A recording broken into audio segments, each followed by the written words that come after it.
Wait, so are gays the new communists? Drive the highway down the moon, past the billboard where you see me, see me. Ask the people for their king. Welcome to the Silver Nitrate Witches movie review brew. We're here to explore the way we review movies. From experienced critics to posts from casual viewers, we want to talk about how we talk about movies, how that's changed over time, what directions we see it going in, and more. We are your Silver Nitrate Witches. I'm Isabelle Lang. I'm a writer, editor, and tarot reader. And I'm Laura Valenza. I'm the co-film editor at the Brooklyn Rail, and I'm whichever. Oh, I like that. That's you. a good one. Thank you. That's a good one. Well, so today we are continuing our discussion of the salt of the earth. Yes. And I believe last time we left on the cliffhanger of the man who is going to be the villain of our story.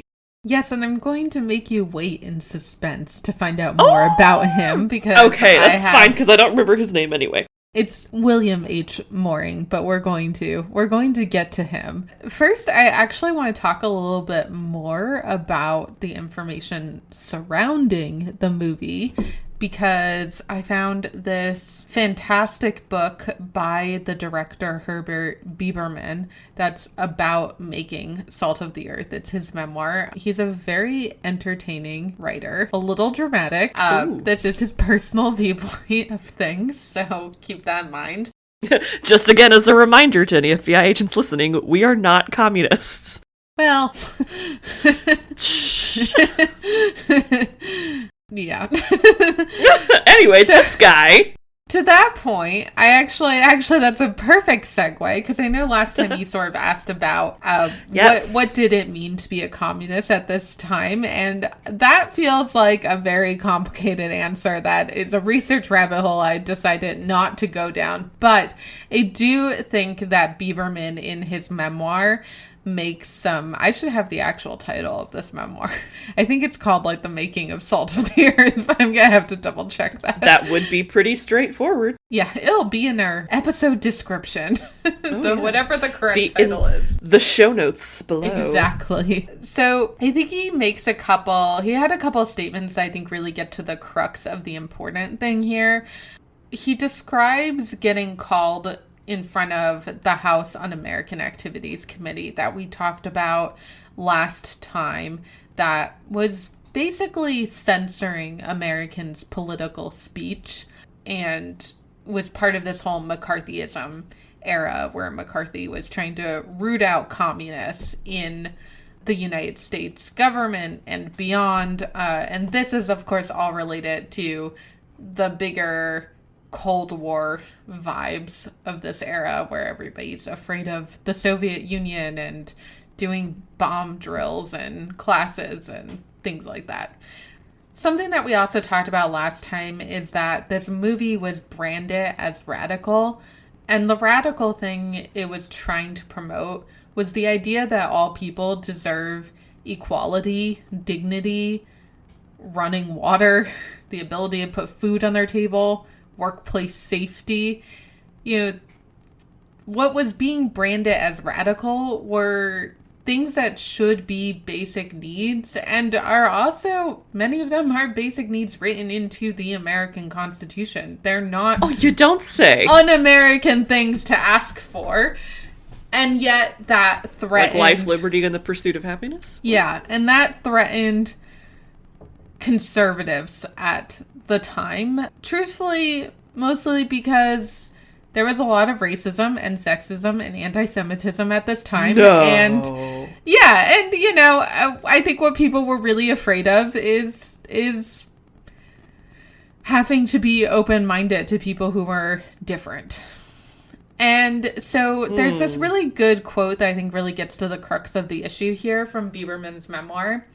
He writes, "If a committee of Congress can label certain thinking un-American and can forcibly pry one's mind open to discover and punish the thinking, then it can also outlaw ideas it dislikes through intimidation. No one's conscience, but one's fears then became the determinant of attitudes and associations." And I really liked that quote because I think it gets to the point that this was really less about real threats to the United States of America and more about control in a 1984 kind of way, and making people conform to specific traditional conservative ideals. You know, because I think a lot of when we read people using the word communist in these reviews that we're going to look at today, there's this implication that being a communist or being a member of the Communist Party in the United States means that you're a spy for the Soviet Union or that you have sympathies for the Soviet Union. And while obviously I cannot speak to the beliefs of every single person who is ever a member of the Communist Party in the United States of America, that's obviously a ridiculous thing that and it's obviously fear-mongering.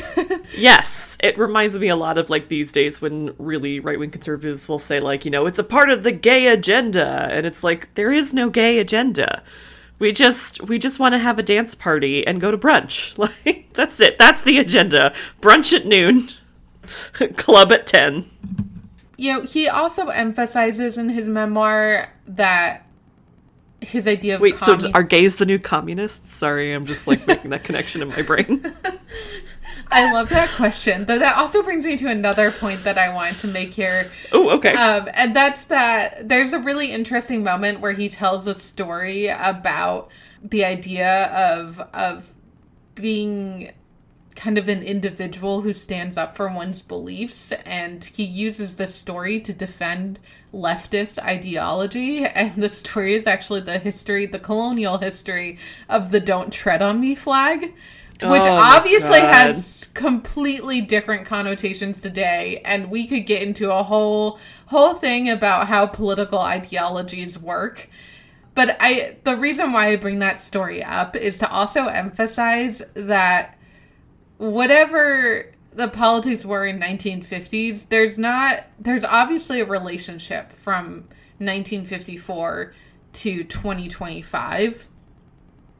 But that doesn't mean that where we're at today maps onto where they were at in the 1950s. So I think that that's important to think about too. Like, you know, things change, and whatever labels they're using at that time might not totally map onto our understanding of it today. And without going really deep into political ideology and political party history that is beyond my expertise, I think that that's also just important to remember too. It's like, you know, this is a specific historical context that's related to where we're at today, but not the same.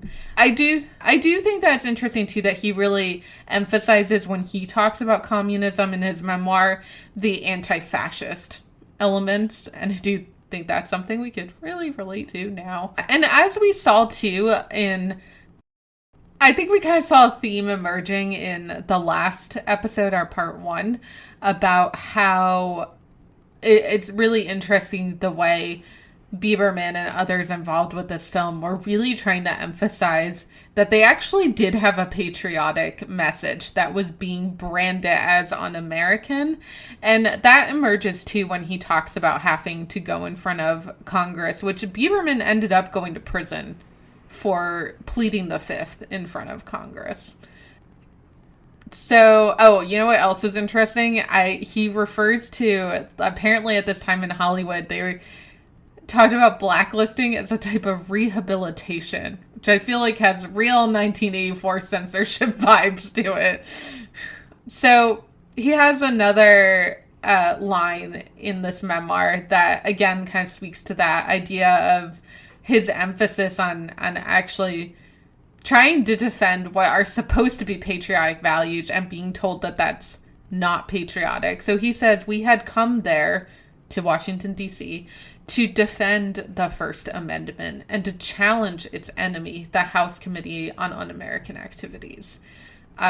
and again, like First Amendment, refresher course, Civics 101, is the right to free speech. And I think that's also why I keep using this word censorship, is this is really the idea that, you know, the government can tell you what you are and are not allowed to say.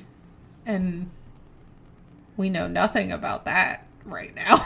I think that his memoir is also just like fabulously charming in how it introduces all of the characters involved in making this movie. He's got some great lines that just sort of give us a little bit more of the human side of the creation of a film, and tells us a lot about who these people were. So, as we know, Paul Jericho was one of the producers. Michael Wilson was the screenwriter.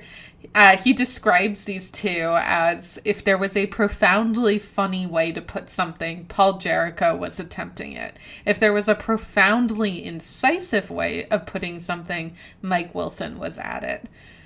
Which I just think is a great way to kind of give you a sense of who these two people are. And he's really, I think that's one of the fun things about his memoirs. He really uses this memoir as an opportunity to show how the film brought together so many completely different people from totally different walks of life, and how important that was in making a quality story. You know, he's got a little bit, he has a lot of quotes from people that I don't know how he could possibly remember people saying all of this stuff, and also they all have his voice, so. But I think it does give you a great gesture towards what these people were like. So a little bit about Michael Wilson's values in agreeing to write this screenplay. Allegedly, Michael Wilson said, "Fellows, we've got to give up trying to write stories about real people from our point of view. I think that's why the stories you have been doing are not coming off." They tried different ways, different types of stories, and it wasn't successful until they came up with the Salt of the Earth one. If I do this story, I want to do a story from the point of view of the people of Local 890. That's the Union chapter. And if I do this story, they are going to be the censors of it and the real producers of it in point of view of its content. If you think something's great and they think it's lousy, they're going to win, and vice versa. I may have to spend a lot of time there, and I can't make any promises about how soon this script will be done. I've got a lot of reorientation to do. Term satisfactory? And that is allegedly how they got Wilson to write the screenplay. Wilson also said that he really felt the themes of this film were about a people will either unify itself for the struggle or fail in it, and that the theme was the indivisibility of equality. There's really interesting stories, too, about what it took to actually make this movie happen, and even though we're here to talk about the reviews, I just think that I think when we get to these reviews, there's a line too later in the book where Bieberman says that they faced so much hardship in getting this film made that it's not technically perfect. And I'm sure you noticed that when watching it, that the sound quality isn't great. And, you know, there's actually parts of it where they had to get a stand-in for Esperanza and just, like, you know, shoot blurry from the back and hope nobody notices. So they face a lot of problems, and Bieberman later says that he says that there's no room for technical deficiency in Hollywood, and he knows that the critics are going to slam him for some of these problems with the movie, but that he just had to get it done, and he needed the victory of getting it out there and getting his message heard. And he says that he's not going to bother explaining himself to the critics. Bieberman does end up telling his story in the form of this memoir, and he tells it on his own terms, but he says that in the moment, he's not going to try to explain things to the critics. It is what it is.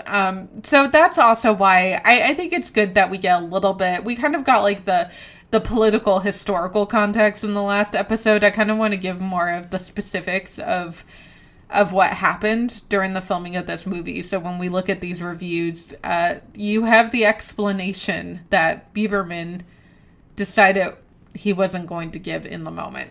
It was important to them that they use a union film crew. They were working with a union. It was a movie about unions. And they basically were refused that by the major union in Hollywood. It's also kind of ironic because the refusal of the crew was illegal under the Taft-Hartley law. And if you'll remember from the film, the Taft-Hartley law is also what they use to go after the protesters. So since the movie was criticizing the law, they didn't really have a case to use it to defend them getting a crew for the movie. They end up getting a documentary union crew to agree to shoot it, which I think is interesting because the movie does have a very documentary feeling to me. That ends up not working out too. So there's more to that story. So he talks a lot too about like the challenge of casting people in the movie and figuring out that right balance between professional actors and using...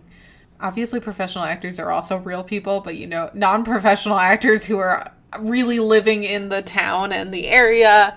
You know, there's a lot of trying to convince people, even people who agreed with the messaging of the movie. There was a lot of, like, you know, people had to think about what are the implications for us to be involved with a film like this. They actually, one of the hardest roles, or a couple of the hardest roles to cast, were the sheriff's deputies, because they needed to find white guys who were willing to basically make fun of white guys for the movie. And they found two brothers to play the parts, and those brothers agreed to do it because they were actually part of a different mining union, and they felt kind of... They felt like a kinship with the story. They did, and they also remembered the real life events that led up to the movie, and they said that they really admired what the people of the town did, especially the women, and that they felt that those people deserved recognition, and so they wanted to see this movie get made. This is actually kind of cute. They got really hung up, though, on the script. They almost didn't do it because there's that really horrible scene in the movie where Ramon gets beat up by the deputies, and they didn't want to beat up... They said they couldn't beat up a union guy because I don't think that they realized that it's like stage fighting. So they had to do a whole demonstration for them, showing them how hurt him. Yeah, to convince them that it's not real and nobody's actually going to get hurt. That is really cute. What good guys. I know. The other layer of that story, though, is when they brought this up, Biberman realized that because they were basically working with a skeletal crew, because they didn't have all the departments that an actual, like, studio movie would have had, they didn't have a stunt trainer. And so Biberman himself spent a night trying to figure out a method to fake a fight because he didn't have any professional to ask and he had no experience with it. So he stayed up all night trying to figure out, like, how do we do this so it looks real but nobody actually gets hurt, and then had to demonstrate it for them. So there was a little bit of him trying to make it up as he goes along, and I get the feeling from his memoir that was the case in a lot of this movie because they just were operating with... They didn't have the people and they didn't have the expertise. And these brothers ended up paying for their role in this movie. They were so, like, ridiculed and ostracized that they actually ended up leaving town after the film was made. So terrible, but... No, but they wanted to make sure that the movie got made. They wanted to pay their respects to the people who stood up for what was right. And they did that. And the movie did get made. It sounds like a lot of good people who had some, like, real high stakes in making sure this story was told. It sounds like everybody involved was, like, deeply involved in... Totally. I mean, it basically sounds like they were either deeply involved and cared about the stakes or were real naive about the stakes and didn't quite realize what they were getting into. I don't remember where I wrote it somewhere, but somewhere on my notes, and I can't find it now. I said something like, you can tell this is a movie made by a lot of people who loved the movie. Or not, I don't know if loved is the best word, but yeah, there's a lot of love into this storytelling. Yeah. Care, maybe, is better. Yeah. I think the making of this movie, if any producers are out there, I would love to write you a script about the making of this movie. And also they attempted to find Mexican-American professional actors for some of the roles. But this is another interesting layer too. A lot of those actors didn't want to participate because they were already in such a precarious position in Hollywood at this time. And then to ally themselves with this movie that had been deemed politically radical felt like risking what little they had. So the other problem they ran into was that the mine where the real events happened was on public property. They couldn't guarantee that they were going to be able to film there uninterrupted. And so Bieberman needed to find a backup plan, someplace they could, as he put it, escape to if need be. And they were introduced to this sort of brilliant, eccentric Alfred Roos, who owned, I think they said it was like 1,000-acre ranch. He allegedly read Arabic and converted to Islam. He was described in the book as he had been an explorer, archaeologist, inventor, writer, and was a very independent person. Couldn't tell what he might do. Might throw you out, even shoot at you. So... eccentric, reclusive millionaire. Love it. So they went to Roos, not sure what to expect. I just love this little detail. Apparently when they got to his door, he throws it open and says, "Come in, beer or whiskey." Oh my god. Fucking rich people, man. I'm picturing him in my mind as the most interesting man in the world from the Dos Equis commercials. I have no idea if that's true, but that's what he looks like in my brain. I feel like that's who he is on the inside, if that's not what he looked like. So he, again, this is a lengthy quote that I doubt could be word for word of what really happened, but makes for a great story. But so Bieberman tells him the whole situation. He levels with him about what he's getting involved with. And Roos's response is, "Escape? Hell, you come here and shoot the whole damn thing. I'll stand at the top of the hill with a gun in my hands and say, yes, I've got the whole gang." By gang, he means the Hollywood 10 who are blacklisted here. "What are you going to do about it? This is 1,000 acres of Jeffersonian America, and don't any reactionary un-American hoodlum put his foot on it." I love it. Yeah. So I think, again, we have this interesting theme of, like, these two, like, opposing political ideologies warring over what is American and what is patriotic, which is interesting. And now we're going to completely leave America for a second and talk about Rosaura Revueltas. Actually, her full name is Rosaura Revueltas de Bodenstedt. Is this the actress who plays the lead? This is the actress who plays Esperanza. And I just want to read this description of her because, again, seriously, the people behind this movie are, like, almost more interesting than the movie that they made. And it's a great movie. So, again, any producers out there, I have a script for you. Okay, so Bieberman describes her as a remarkable woman in an extraordinary household. She had had few years of schooling, having been born into the family of an impoverished small shopkeeper. Her mother, the daughter of a miner in northern Mexico, had borne many children. Of them, 5 had survived into adulthood. Rosaura's oldest brother had become Mexico's greatest composer, but had died at an early age. Her second brother had become one of the most gifted of the newer Mexican painters. He also died at an early age. Her only living brother was a leading novelist and screenwriter. Rosaura had played but 3 roles in the Mexican film industry, but had won national awards for 2 of them. She spoke English, French, German, and Italian, as well as her native Spanish, all self-taught. She was an accomplished dancer. And so her husband was German, but he left for Mexico because he was dispirited by German militancy. So this would have been like 1930s leading up to World War II. And Rosaura and her husband had a son. The father and son also spoke all of those languages. And so Bieberman says that their table conversation was paragraph to paragraph in one of 5 alternating tongues, each chosen, one gathered, only to suit the precise mood to follow.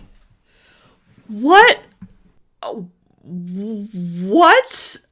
an amazingly talented family. Holy cow. Jeez. I know, right? Kind of reminds me of, like, the Tom Gallons in one of the sequels to Anne of Green Gables. This, like, mansion that Anne stumbles upon in the woods or something like that. And it's just, they have, like, this series of tragedies that, of course, Anne, who wishes she was Princess Cordelia, finds extremely romantic. Romantical. Yes. Yeah, romantical. Gives her such scope for imagination. Maybe she was a Pisces. Oh my god. We should look that up. But no, like, because doesn't, and just, you know, tragedy continued as well, because even though she doesn't necessarily die at an early age, doesn't she get deported because of her role in this movie? Didn't we talk about that before?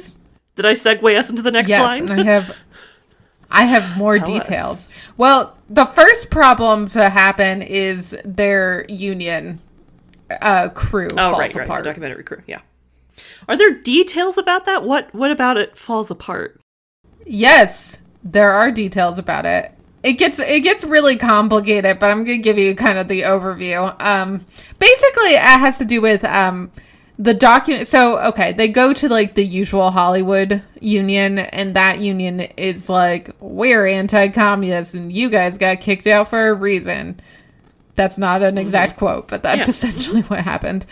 And so they go to the documentary union in New York. The documentary union agrees, but very tepidly. Tepid's a good word. It's also a very different type of filming. Right, because it's a documentary crew. So there's kind of nervousness. But their union was in talks with the Hollywood union of, like, joining union forces.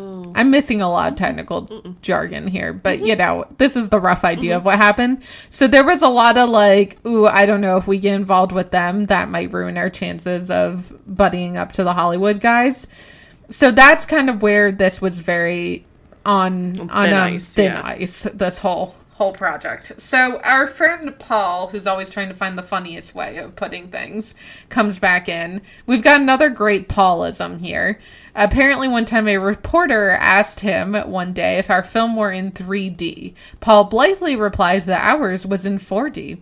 The reporter, somewhat flabbergasted, asked, "What the hell does that have?" Paul replied, "Content."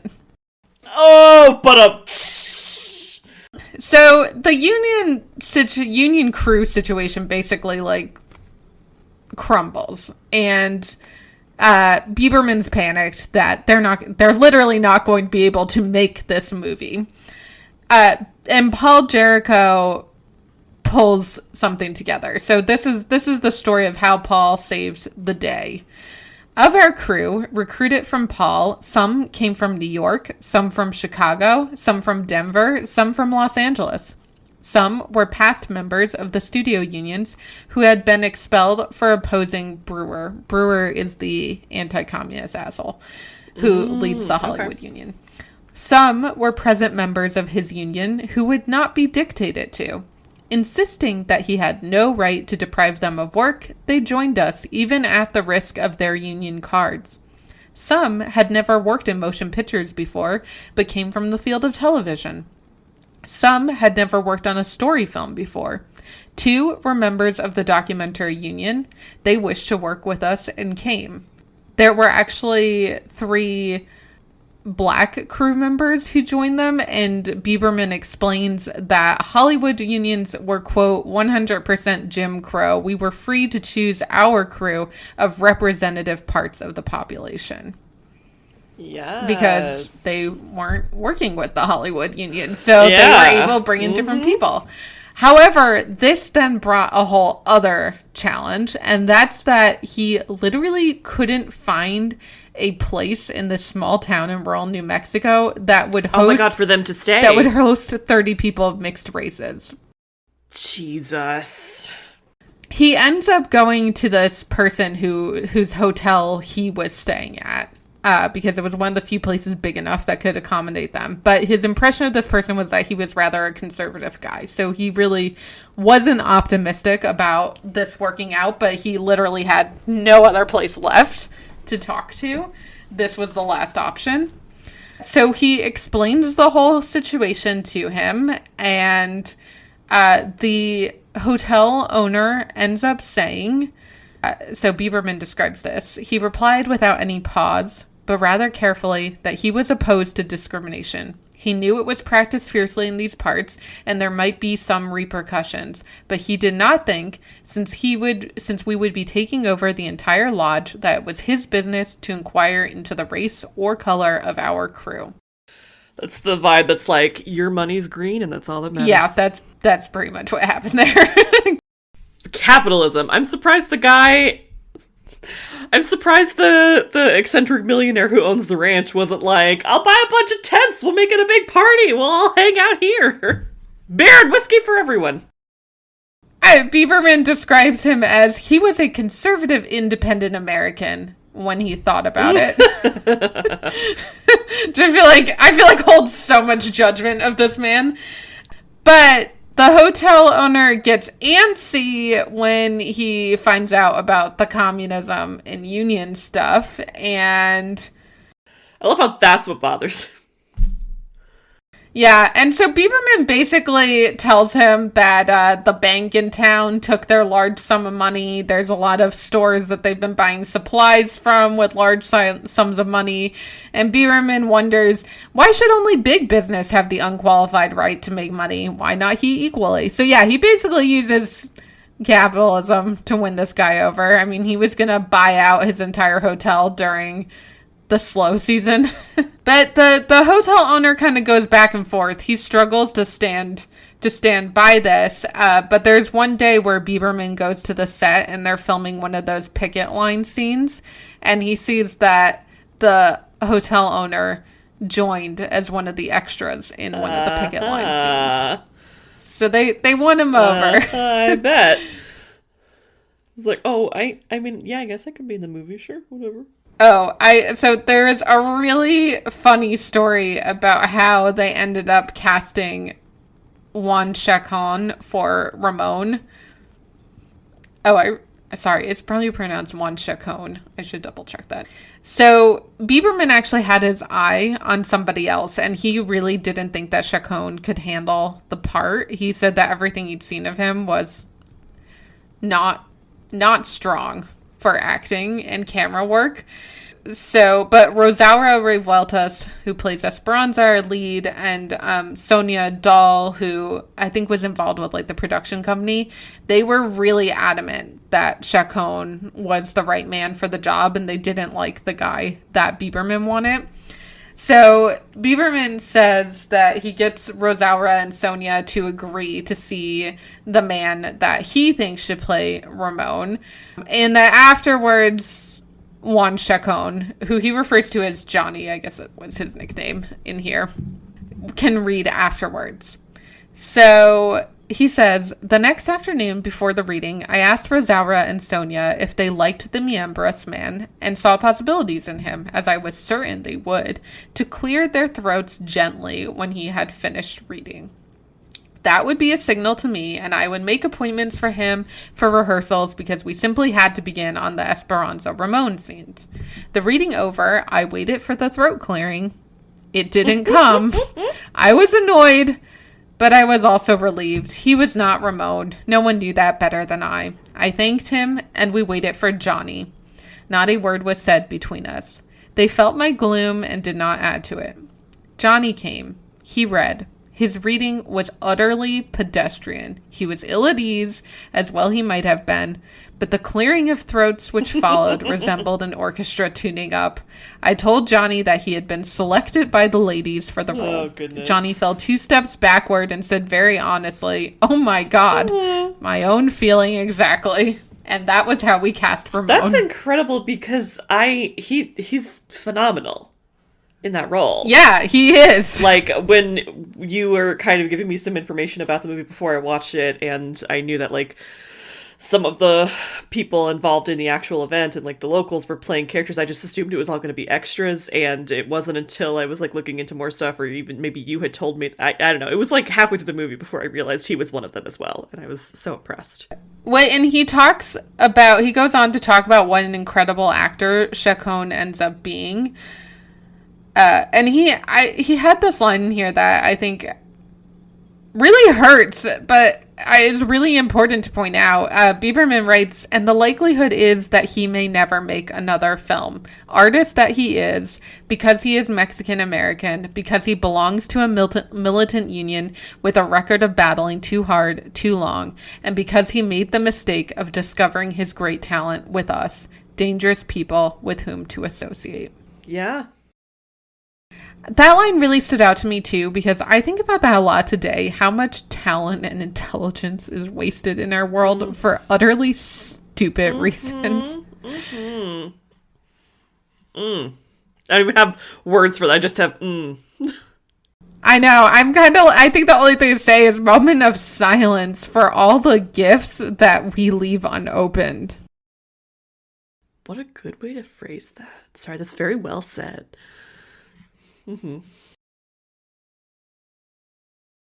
That was one gift we opened. He also talks too about how throughout the production process they begin to have issues with the press and with our foe from the last episode, Congressman Donald Jackson. Donald! Yeah, so the press, this movie already starts getting press before anybody's ever seen, before it exists. Yikes. They end up facing death threats. I mean, this actually gets, there's like vigilante justice that starts happening and threats of violence, and I think there were some stories of actual violence that happened to them as well. I mean, they really, it wasn't just technical difficulties, it was, you know, they were afraid for their lives just to make a movie about people who need should bathrooms. have running water. Yeah. Oh, I found the quote where he says about, I would not try to explain. He says, even as I tore from one setup to another, I knew that one day, months off, when the film was exhibited, there would be those who would say, in spots, the soundtrack was not quite professional. I burst into a short hysterical laugh. They would be right. It would not be quite professional, and they would be right to say so, and I would not try to explain. There is no explaining technical inadequacy in a Hollywood world, but I would not be embarrassed by the criticisms. It's like a mood. I think also this was another point that I think kind of illuminates some of like the political situation at that time.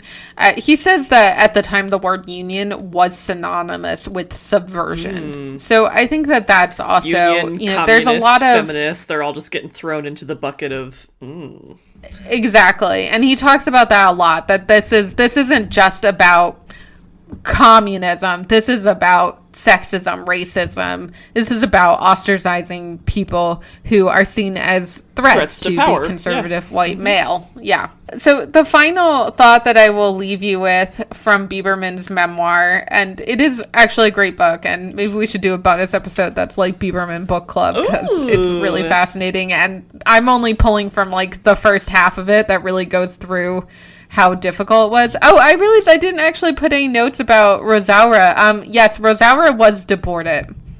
Even though she legally came to this country with a visa to work on the film, her papers were taken from her by, I don't know, whatever the deportation agents are at this time, and she was, think she was put under house arrest. Shit. They spent days trying to argue with the deportation people, and they end up sending her back to Mexico in hopes that ruins the chances of making the movie. So yeah, there is a Rosaura double shot from behind to fill in a few scenes. So the last line that I will leave us with from Bieberman's book, he writes, "I swallowed back my romanticizing of these men ambushed in the darkness of their own country. What was glamorous and decent, hardworking Americans, guns in hands, guns with bullets in them, facing other men with guns filled with bullets. What glamour in risking life to make a movie about their lives? What was admirable about any part of this cold, grim evening, or the ugly reality that underlay it?" I pulled out that line too because I think that's a really interesting thing. I mean, I believe in the power of art, and I believe that this film, about 75 years later, is still so relevant and so important. But, you know, he has that weight on his shoulder that what if somebody really gets hurt? That somebody could really get hurt just to make a movie. Yeah. And it's tough too because like like he recognizes on some level like it, you know, all of this just to make a movie, but then on another level like but it's so much more than a movie. But then again with the like but it is just a movie, like it's a hard dissonance to get over. But at the same time, if nobody stands up and does that, then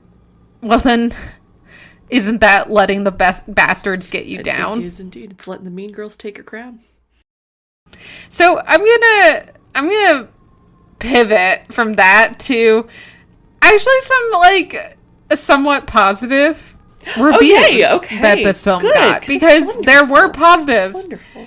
It is a wonderful film, and I actually think it's kind of funny. I think the headlines and a certain few critics make it into, you know, this radical Soviet nightmare that it is not. But I think a lot of the reviews were actually pretty even, if not enthusiastic, then at least fair enough.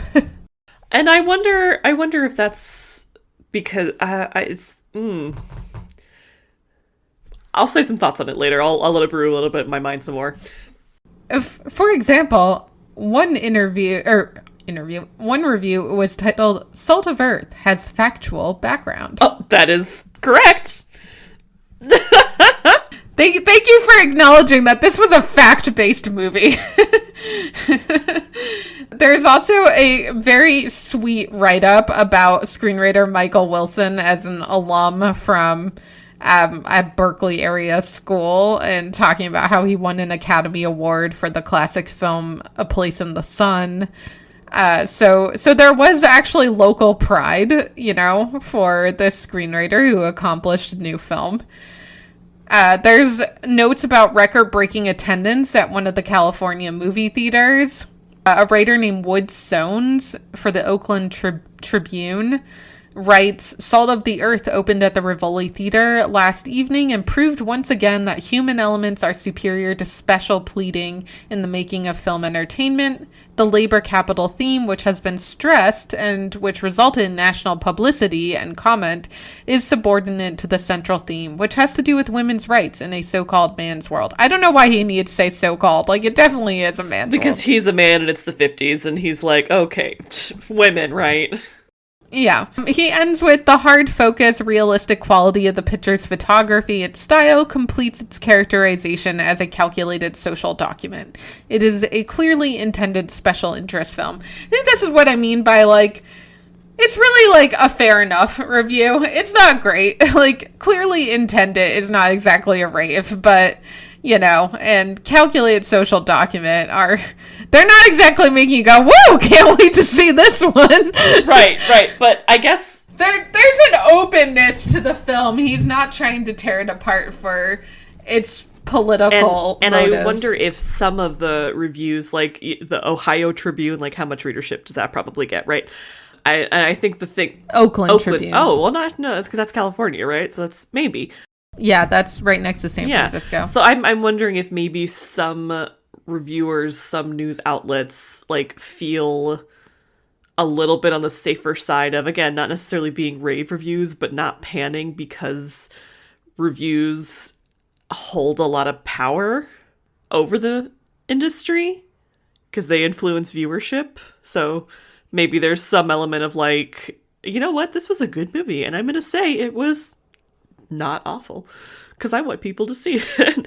And the industry can't do anything about it because I'm the one who makes people go see their movies. Like, it's, yeah. There's this bizarre little story in the Los Angeles Tribune that, okay, I have to give a warning before I read this story. It's the 1950s. The story uses the word Negro, so I'm just going to warning that's going to come up. But I'm going to read this review because it is so specific. The headline is Markle, which is the name of a theater.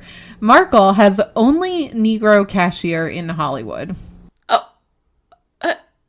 That's news? That's news in Los Angeles? One of the most attractive box office cashiers on Hollywood Boulevard is the girl who sells tickets at the Markle Theater, where Salt of the Earth is in its 6th week, which, by the way, 6th week means people were going to see it. She is 26-year-old Layla Harris, first and only Negro to preside over a box office on the Boulevard of Glamour Girls. Mrs. Harris and her husband, Oliver, a Northrop aircraft mechanic, came here 5 months ago from San Francisco. In San Francisco, she had been a cashier at the Uptown Theater in the Fillmore district and had done fashion modeling. Before she started selling tickets for Salt of the Earth, she did fashion modeling for Bernard's of Hollywood. She obtained the job at the Markle after having registered with the Urban League. Understandably, Mrs. Harris recommends Salt of the Earth because, as she puts it, it will make people understand each other better. So specific. I had to include it.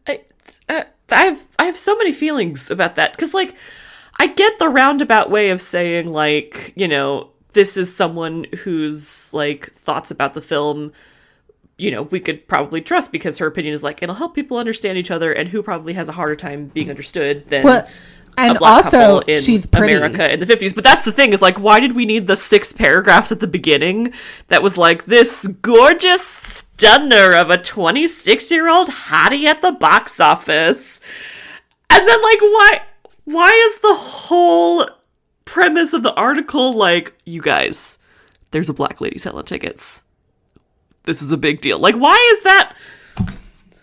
And she's pretty, but don't get too excited, folks, she is married.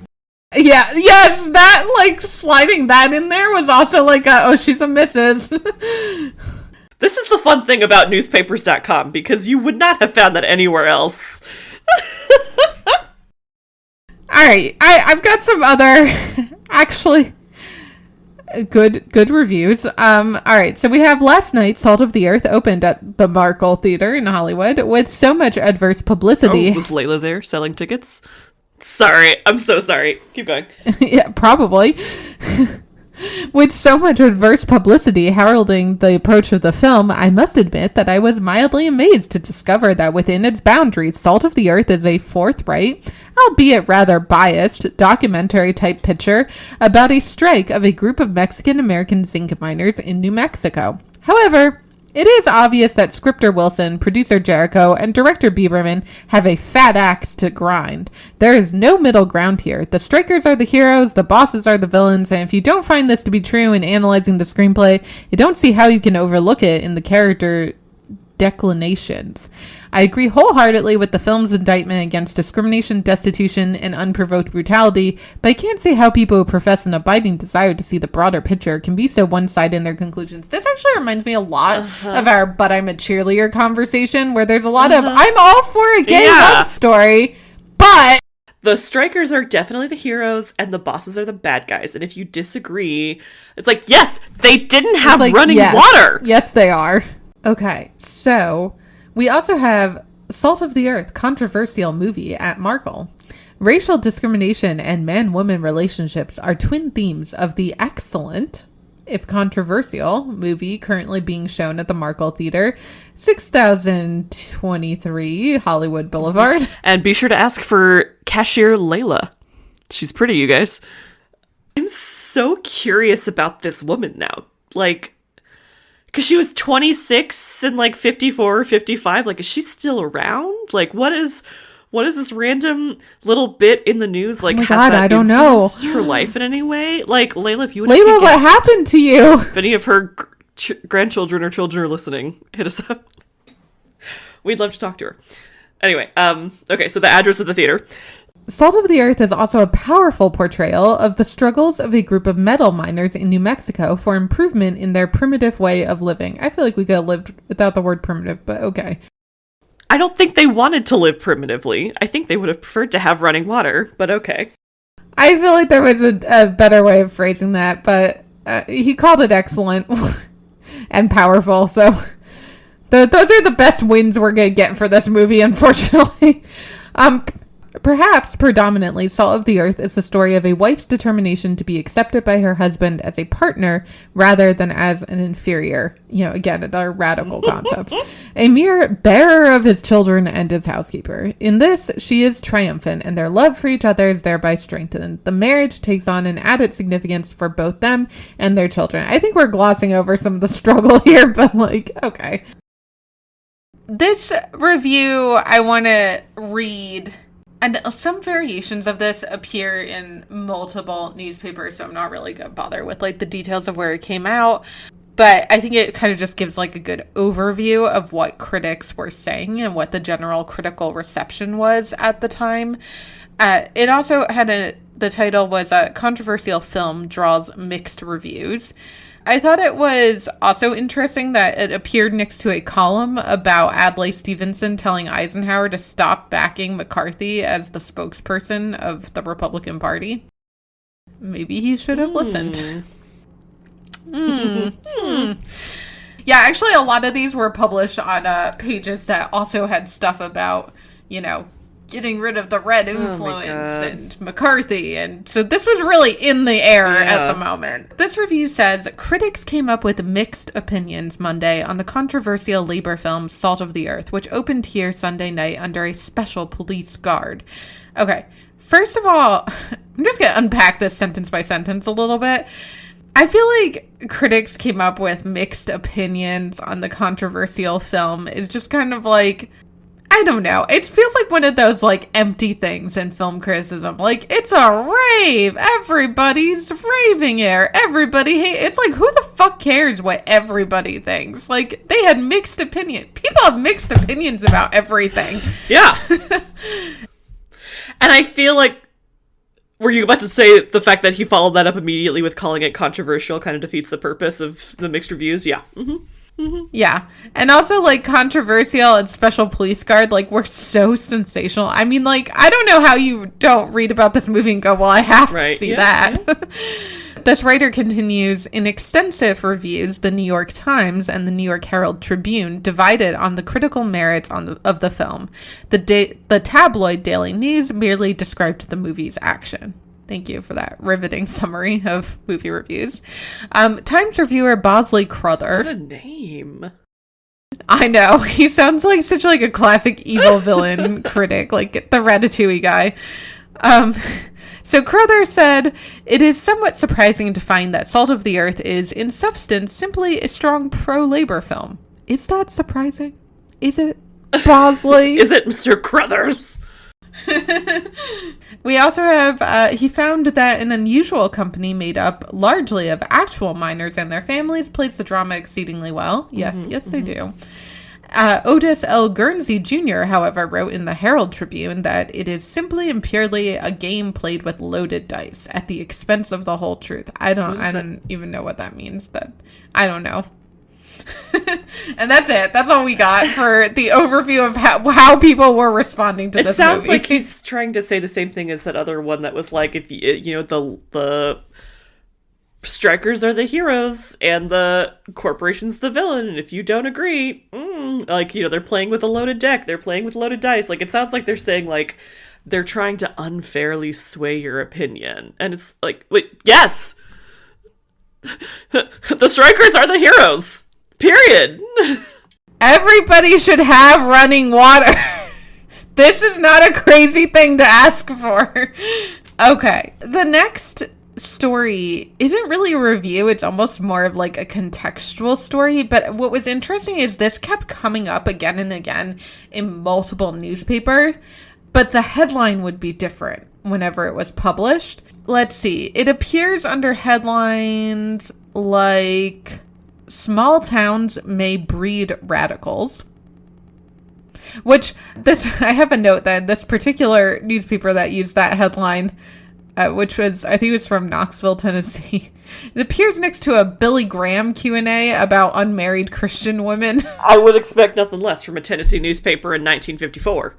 Such great placement. Let's see. Other headlines are big cities spawn radical movements. Oh, so big city and small towns. Everywhere. There's just radical movements. Just everywhere, those radicals. Silver City, New Mexico combats Reds in novel way. Is that what it's doing? I don't think that's what it's doing. Okay. We also have Silver City fight expelled communist labor organization. Okay. So I think this is like a columnist, George Sokolsky, who wrote this. So it's like one of those like syndicated columns. So it appears like in lots of newspapers. He writes, when we think of radical movements in this country, the big cities, New York, Chicago, Los Angeles, and such places come to mind. It has seldom been that way. The populist movement, perhaps the most successful of radical efforts, came out of the Midwest, centering in Kansas. The, quote, appeal to reason, end quote, the most potent of radical newspapers, was published in Girard, Kansas. The IWW, perhaps better remembered as the Wobblies, an anarcho-syndicalist, I'm not actually sure what that word means, growth.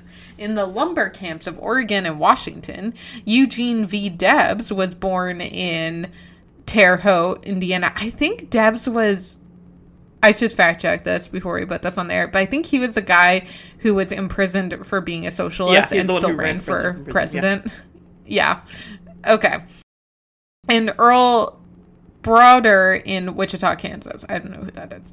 So now we turn to Silver City, Grant County, New Mexico, where the International Union of Mine, Mill, and Smelter Works cuts a wide swath. This is a communist union, expelled from the CIO for being just that. In this mining center, the unskilled workers are completely dominated by this union. So I feel like we've got a little bit of biased language coming in here with completely dominated by this union. Yeah. So he continues. It was in the environs of Silver City that the motion picture Salt of the Earth was filmed, produced, and directed by some who were affiliated with the Hollywood 10.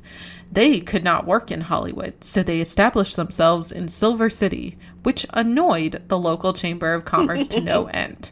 I like how the most threatening word he could use here was, it was annoying. Well, yes, because didn't they spend a ton of money there? So the Chamber of Commerce couldn't have been that annoyed. Well, they couldn't have been that offended. They could be mildly annoyed, but they couldn't really get that upset about it. We'll take your money, but we'll be bothered. Yeah. It so happens that more than 95% of the unskilled labor in the Silver City mining industry are of Mexican descent.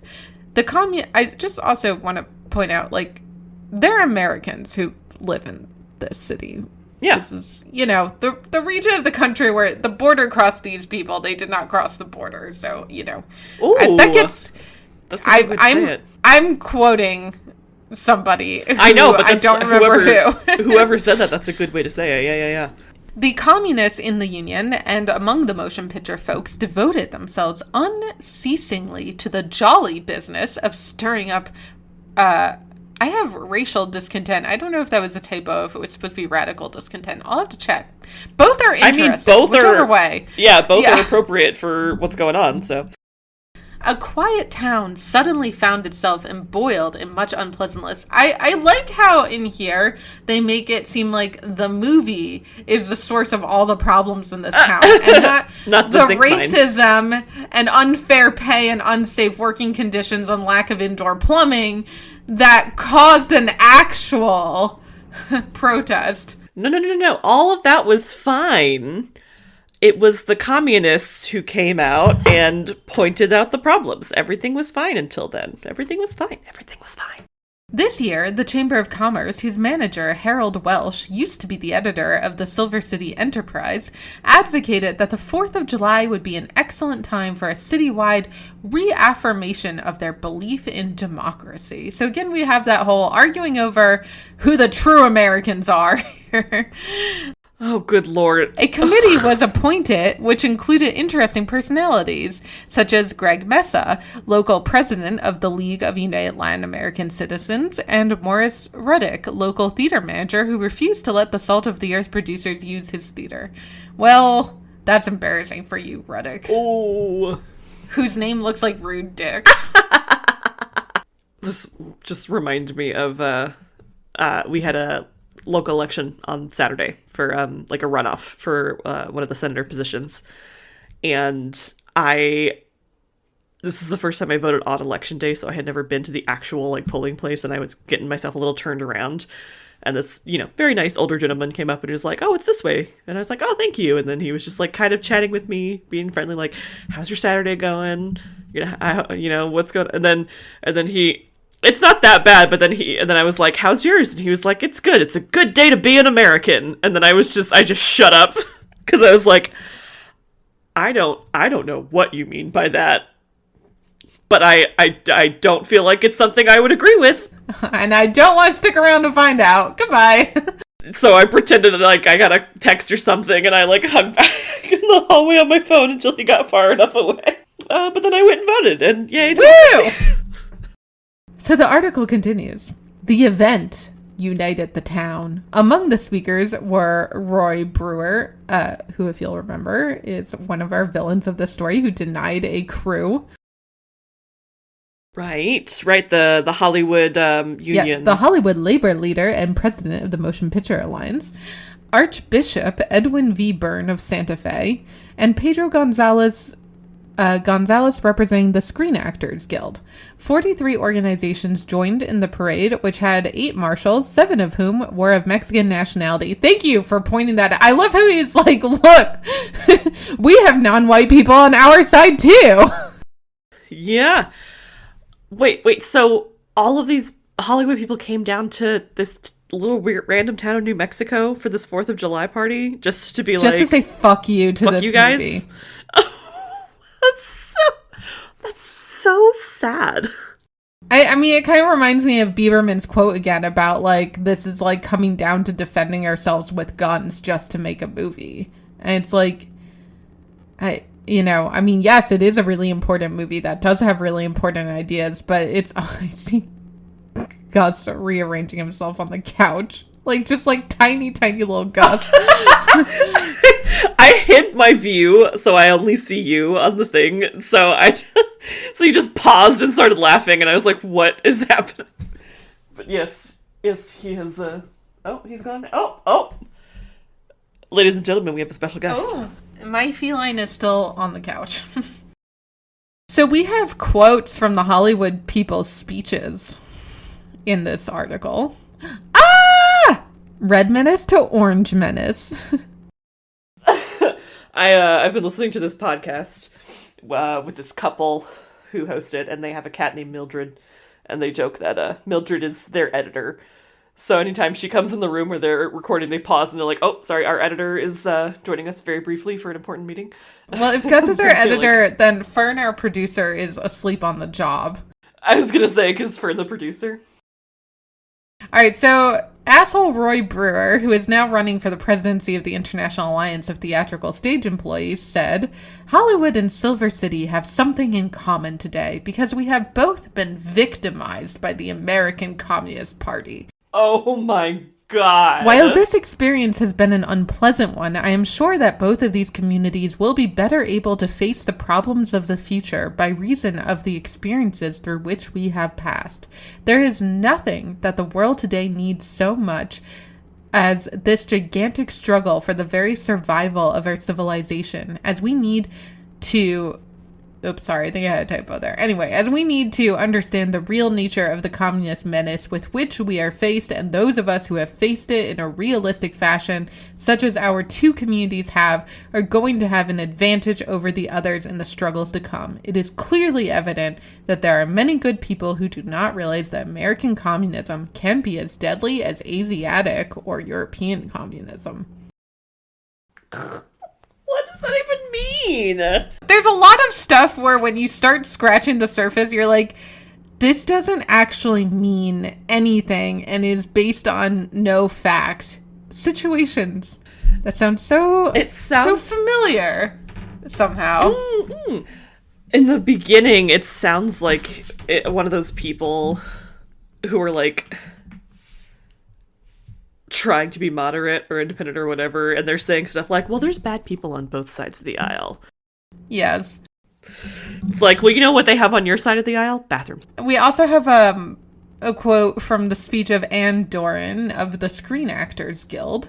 She says, "This kind of gathering refutes the communist line better than anything else. Their feeling is to divide, to make you look at your neighbor with suspicion and hate.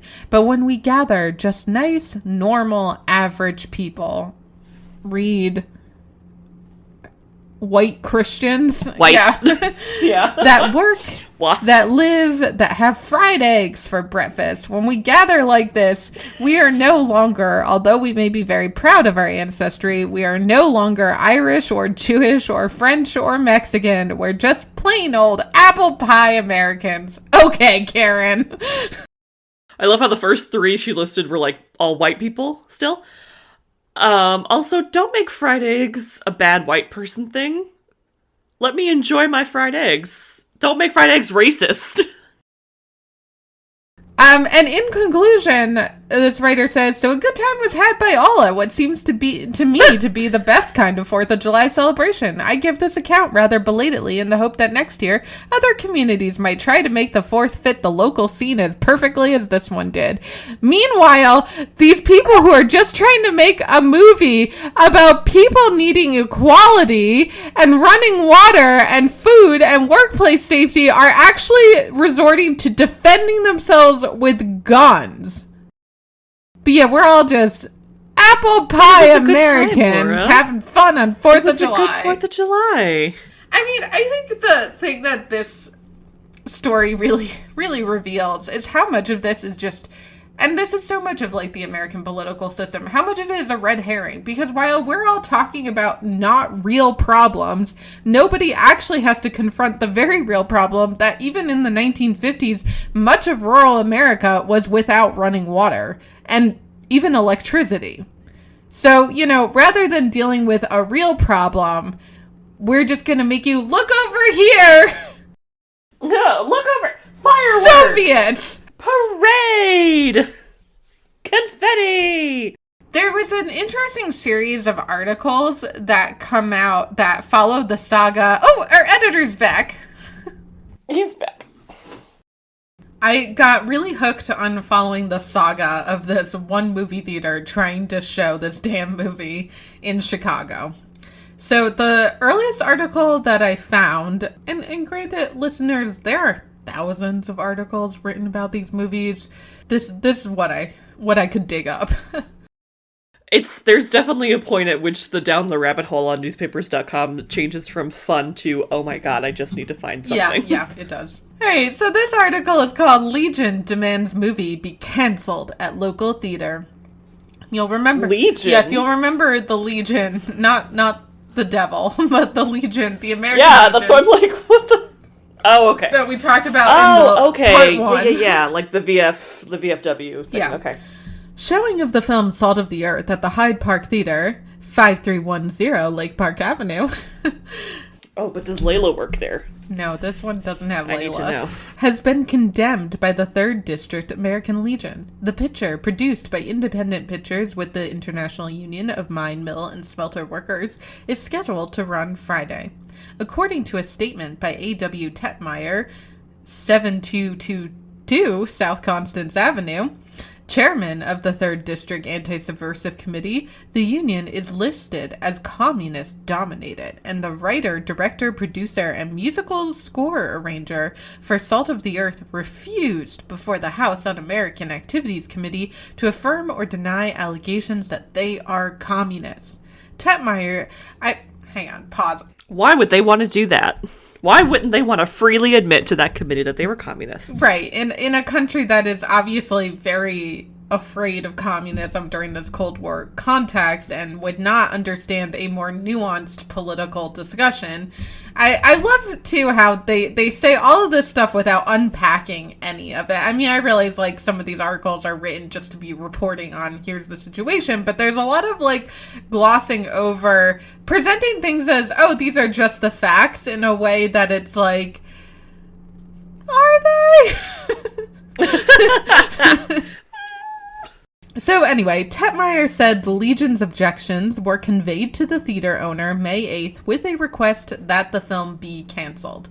The Anti-Subversive Committee statement said, in part, quote, "This committee, in behalf of the 64 Legion posts in this district, vigorously condemn and object to the showing of this picture, and ask the good citizens of Chicago to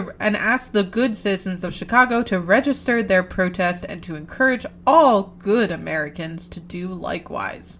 We do not challenge..." All good Americans. I love this detail. "We do not challenge the right to show the picture," the statement continued. It's like, but that's literally what you're doing. "However, too many of our..." Oh, this is a dirty move. "However, too many of our boys have been killed as a result of conflict with communists to permit a disgraceful incident of this nature to occur without voicing a demand that this picture be canceled." So they don't challenge the right to show the picture, but they demand that it not be shown. Oh my god, I'm reading right now, for our book club next month, I'm reading The Women by Kristen Hanna, which takes place in and around the Vietnam War. And it's so fascinating to see the difference of the way media, like, weaponizes war news and death numbers in such different fashions for, like, the different particular, like, conflicts that are going on. Because, oh my god, that's just... Because that's all it is it's not reporting anything. It's just using it for various sympathy or patriotism. And it's so fucked, but it's also a very good book so far, by the way. If you wanted to read it, I would recommend. The last line of this story is, "Attorney for the theater said the film was purchased without any knowledge of its background." Okay. We didn't know, I promise. 1 week later, the story continues with an article titled, "Red Picture is Withdrawn. Cal Gets Assist." A.W. Tetmeyer, chairman of the American Legion's 3rd District Anti-Subversive Committee, fucking name and title, good lord, told the Daily Calumet yesterday that Hyde Park Theater withdrew Salt of the Earth, said to be a movie projecting the communist line. Mr. Tetmeyer, in addition to thanking A.H. Schoenstatt, manager of the theater, for the cancellation, gave an assist to the Daily Calumet. Tetmeyer wrote to the Daily Calumet. How many times are they going to fit their newspaper's names here? Anyway, he wrote, "Our committee was very pleased with the coverage which you gave to the release regarding the picture Salt of the Earth at Hyde Park Theater, scheduled for May 14th. We are pleased to inform you that as a result of the facts outlined in the Daily Calumet and protests made by various persons and organizations, the picture was canceled by H. Schoenstatt, who is much concerned as to the nature of the picture and its background. We are appreciative of the part your fine paper played in bringing this protest to a successful conclusion." That is not the point of journalism. I would also like to point out, this is Calumet, like Calumet? Yeah. Am I saying it wrong? No, that's correct. It is, that's a colonial word. It is? For, like, a Native American pipe. Like European colonists, I don't remember where from. So it's also the name of a pretty large industry. They used to make, like, salts and baking powders and stuff. I literally only know it because my dad has a bunch of these tins because he collects antique tins because, you know, he's a white man. He has to have a weird American hobby. Tins and guns. Yeah. That's... Okay. So you met him.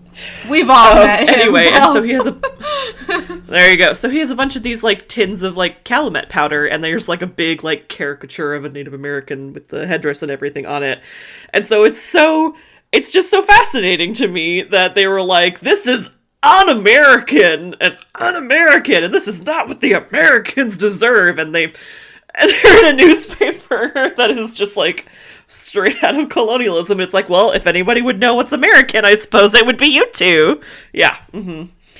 I don't know if that's the indigenous word or if that was like a word that colonists came up with, but the origin of that word is like hilarious and muddied in this particular context. Wow, that is really fascinating. It wouldn't have occurred to me, but you said it so many times and then brought up the fact that they were saying it so many times that it finally rang a bell, and I was like, where do I know that word? And so I had to Google it really quick, and I'm like, oh shit, that's it. Is this why cigar shops stereotypically have the... Okay. Yes. Okay. Yes. The wooden Indian, quote unquote, on the outside. I always wondered about that. Okay, well, yep. This is interesting because I managed to find the continuation of this story a few days later, actually in a Missouri newspaper. The headline says, I think this must have been a reprint from one of the Chicago papers, but the headline says, "Pressure stops Chai." Is it Chai? How do you, like, the abbreviation for Chicago? It's Chi-town, right? Chai. Yeah. Okay. Yeah. Pressure Chi-town. stops Chai showing of Salt of the Earth. The scheduled opening of Salt of the Earth did not take place because of pressure from sources who do not want the film shown. Herbert H. Bieberman, director of the film and president of the Independent Production Corporation, said last week. It was to have open Friday, May 14th. Bieberman said pressure had been applied to both the owner of the movie house where the film was to be shown and the Motion Picture Projectionist Union. It kind of goes on to give some details and summary of the movie and ends with the Chicago Police Censor Board has issued a license for the showing of the film. So this really goes back and forth. And like another week goes by and there's another article called "Salt of the Earth to be Seen in Chicago Despite American Legion Protest." What a roller coaster. I know. Isn't this wild? All right. So, Salt of the Earth, a much discussed film, will have its Midwest premiere at the Cinema Annex Theater here Friday, May 28th, M.A. Turman, owner of the movie house, said. The movie originally was scheduled to be shown at the Hyde Park Theater, but was canceled because of what the producers termed outside pressures. It concerns a mine workers' strike in New Mexico and stars Rosario Revueltas, Mexican motion picture star. The movie now is running in San Francisco, New York, and Silver City, New Mexico. Edward Clamage, chairman of the Anti-Subversive Commission Department of Illinois for the American Legion, protested the showing of the picture. The owners of the theater, however, refused to refrain from showing the film. Clamage referred to it as communistic, but Turman said, "I have seen Salt of the Earth. You evidently have not. It bears no resemblance to the thing you describe. It is an absorbing, entertaining, and plausible story of real people, American people, lustily and persuasively building a better America, here in America." I wouldn't have used the word lustily, but otherwise, what a great review. I've seen it. You have clearly not. What a burn. Sick. Yeah. And just, again, the battle for what is America continues. Yeah. So, we now get to the moment that you have been waiting for. The bad guy? The bad guy! I keep wanting to call him William H. Macy, but I know that's not his name. William H. Mooring. There we go. Maybe whenever you make the movie of the making of Salt of the Earth, William H. Macy could play William H. Mooring. There we go. Perfect. The middle-aged British guy who converted to Catholicism as an adult. Oh, wow. That's...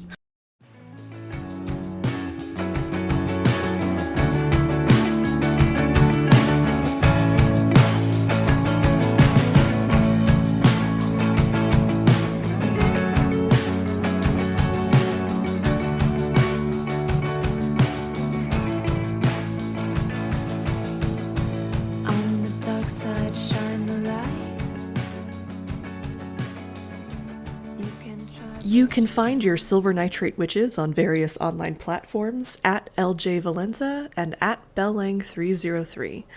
Thanks so much to Fine Motor for the use of their song Highway Moon. You can check out more about the band at finemotormusic.com. Thanks for listening. Stay witchy and keep watching movies.